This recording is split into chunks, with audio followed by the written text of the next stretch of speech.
so guys यो चाहिँ ready भइसकेको थियो यसलाई मैले चाहिँ छिटै रेडी भएर बस भन्थेँ किनकि यसले चाहिँ 1 घन्टा होइन कि 2 घन्टा कि 3 घन्टा टाइम लाग्छ त्यसैले यसलाई पहिल्यै रेडी 5 मिनटमा रेडी भएर बसेछु म कौन सब्जेक्ट अच्छा लगता है बैगन ल त्यही भएर यसलाई म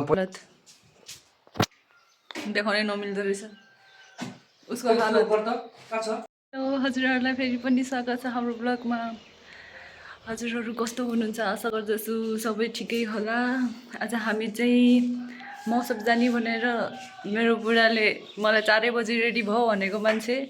अहिलेसम्म आफ्नो हालत म चाहिँ रेडी भएर बसिसकेँ उसको चाहिँ हालत यस्तो छ उसलाई उसकै हालतमा छोडिदिउँ मैले नर्सरीबाट किनेको फुल क्यामेलिया यो चाइनिज गुलाब मौसममा किनेको 250 रे कस्तो महँगो यस्तो महँगो प्लान्ट क्यामेलिया भन्छ यसलाई चाहिँ यस्तो राम्रो चाइनिज गुलाब पनि भन्छ यस्तो राम्रो फुल चाहिँ सेम गुलाबको फुल जस्तो तर पात चाहिँ सुन्तलाको जस्तै हुन्छ अनि यसको नाम चाहिँ सिनेरिया भन्छ क्या अरे हेर्दा त ठ्याक्कै फर्सीको मुन्टा जस्तो छ तर फुलेपछि त एकदम राम्रो एउटा ढकमक्क गमलै ढाक्छ भन्ने सुनेछु आशा छ फुल्छ कि फुल्दैन भन्ने नि सुनेको थिएँ आशा गर्छु फुल्यो भने राम्रो होला मेरो बुढाको हालत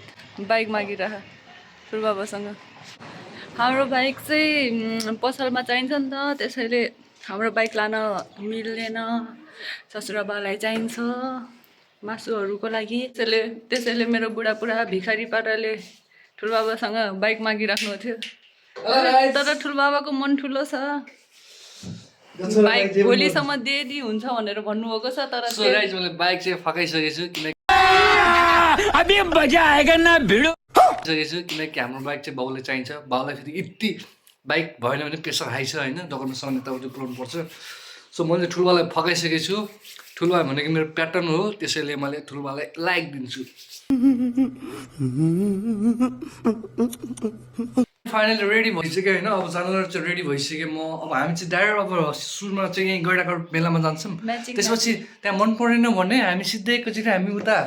रत्नगर मेला जान्छौँ त्यहाँ पनि मन पर्दैन भने स्योर अभियसली हामी खिचडा मौसममा स्योर पुग्नेवाला छौँ हिजडा मौसम म्याचिङ ड्रेस लगाएको छ अरे हजुरहरू यहाँसम्म पुगिसक्नु भएको छ भने प्लिज लाइक सब्सक्राइब गरिदिनु होला र बाँकीको भिडियो मौसममा भेटौँला बाई बाई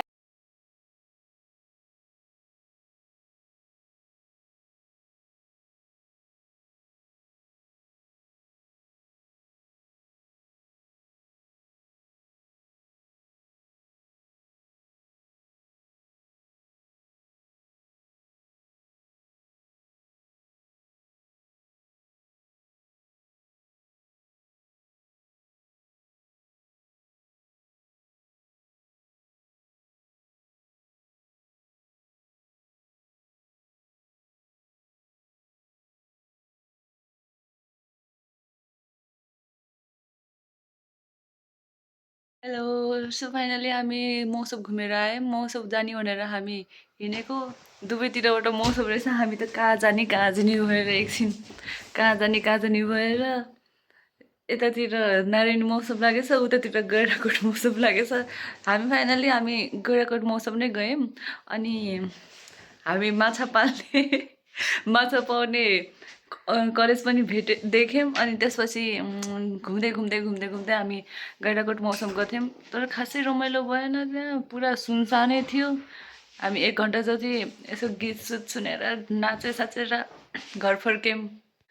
त्यहाँबाट हामी निस्केर दादाको रुम आयौँ सो देख्न सक्नुहुन्छ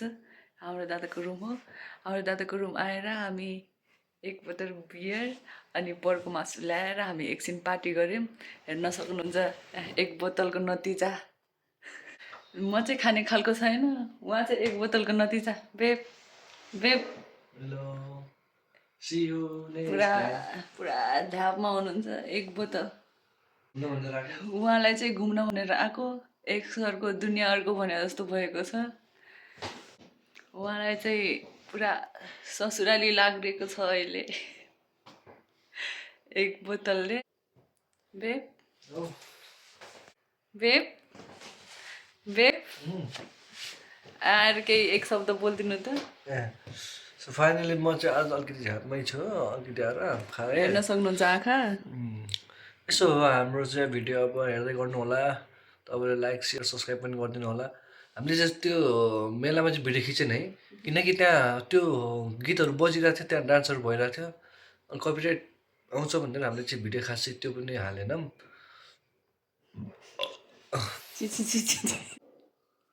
कस्तो देखेछ टल्ली देखेछ र मलाई ओहो नि धेरै होइन जम्मा 1 बियर खाएको मासु बियर खाएर मेरो मुख टकाएर त्यो सरी त्यो सरलाई सरी भन्न चाहन्छु म उसलाई पनि सरी भन्न चाहन्छु ल तपाईँहरूले सपोर्ट गरिदिनु होला तपाईँहरूको सपोर्ट गरेकोलाई हामी अगाडि बढ्छौँ न त त्यस्तै हो त्यस्तै हो झ्याप भएर सुत्छौँ त्यसरी म सुतेको बेला भन्ने नि फेरि पनि टल्ली परेर सुत्नुभयो बियरको नसा एकचोटि ढगारेर फेरि सुत्नुभयो यसै गरी हजुरहरूको माया र लाइक सब्सक्राइब गरिदिनु होला सी यू बाई अर्को भिडियोमा फेरि भेटौँला हस् धन्यवाद